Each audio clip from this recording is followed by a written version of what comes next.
Oh, yes po. Yes po.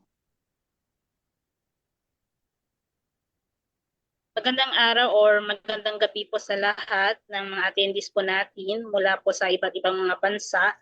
Welcome po sa ating online live consultation. Ako po si Ms. Murdia, student consultant ng ICC. At ngayong araw po isi-share po namin sa inyo about sa UK Diploma in Health and Social Caregiver course na ino-offer po ng ICSE. And after po ng presentation, pwede po tayong mag-ask ng mga questions and clarification mamaya. So we will start na po. Ang ICSA or International Institute of Computer Science and Administration ay nakabase po tayo sa Kuwait na nag-offer po kami ng mga courses worldwide. At ito nga, UK Diploma in Health and Social Caregiver course ay ino-offer din po natin through online live interactive class via Zoom worldwide. Kahit saang bansa ka man ngayon ay pwede kang mag-aral. Ang ICSA ay itinatag ng 2001 through the aspiration of Mr. Amir F. Muhammad, the founder of ICSA. And ICSA offer 3 levels at ang i-discuss natin ngayon is ang level 3 at ang level 4. The level 3 are for those at least elementary graduate or high school level. And for level 4 is for those at least high school graduate. At kailangan lang sa ating course na meron tayong basic knowledge sa paggamit ng computer or laptop, lalo na sa Microsoft Office application tulad ng Microsoft Word. And can communicate in basic English, written or verbal. So, of course po, no, everybody wants to be financially stable, and we all know that healthcare career is one of the most in-demand career nowadays. And aside from the skills and knowledge, it gives us also better future career-wise. That is why many of us want to practice this profession. At itong mga career opportunities na pwede nga maging trabaho ng isang graduate ng UP Diploma in Health and Social Care. Pwede tayong as a social care worker, personal health assistant, healthcare assistant, community development, health administration, charity officer, and home care aide. At ito lang po yung ating mga requirements sa pag-enroll. Kung nasa Kuwait ka ngayon, yung civil ID mo front and back copy, passport copy, 2x2 or formal selfie, yung school credential mo, at yung school credential mo is pwede siyang scan copy or papicturan lang kung di pa siya available sa ngayon. And pwede naman siyang to follow. Kailangan lang maipasa mo lang siya before ka mag-graduate sa course. At laptop or computer, at kung wala kang computer or laptop, pwedeng gamitin inyong mobile phone sa pag-attend ng class. And for international student, kung outside Kuwait ka, nasa ibang bansa ka, yung passport copy mo at same yung 2x2 or selfie picture mo and yung school credential. At ito yung ating level 3. Ang level 3 are for those na para sa ating mga kababayan na hindi nakapagtapos ng high school or at least high school level, ito ng pagkakataon mo na magkaroon ng diploma na UK diploma na while working abroad, na magkakaroon ka ng international recognized diploma from UK. At ito po yung ating matutunan sa course, an introduction to health and social care, communication for health and social care, promoting health in the population, person-centered care at elective units like understanding diabetes care, understanding stroke care, understanding dementia care. At yung ating course is available siya face-to-face and online sa mga Kuwait student. At kung sa outside Kuwait ka, pwede kang available yung ating online class. Pwede kang mag-online class. Meron tayong available schedule na Friday, Saturday. Yan. And for level 4 naman, ito naman pong ating level 4 at ano naman ang pinagkaibaan ng level 3 at ang level 4. Dito sa level 3, isang requirements is kailangan is at least high school graduate po tayo or above. At dito meron siyang 120 credits or units. Magkakaroon tayo ng 120 credits or units.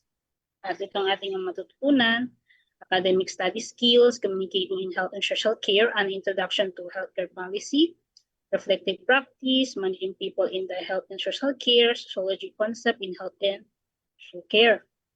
At itong ating schedule for online class, meron tayong Sunday, Saturday, Friday, and Sunday. And for those face-to-face class, nasa Kuwait sila, meron tayong Friday, Saturday, Monday, Tuesday schedule. So, even sa level 3 kayo nag-start, kung tayo ay elementary graduate lang or high school level, pwede pa rin po kayo magdagdag ng inyong credits or units. Pwede kayong mag-level 4 after nyo pong mag-level 3. So, it depends upon us. So, this is the sample of the diploma po na matatanggap nyo after completion of the course. You will also receive your transcript of record indicating the credits and grades. And take note po, no, this is not a certificate, although nakalagay sa header niya ay certificate. This is po, diploma po siya.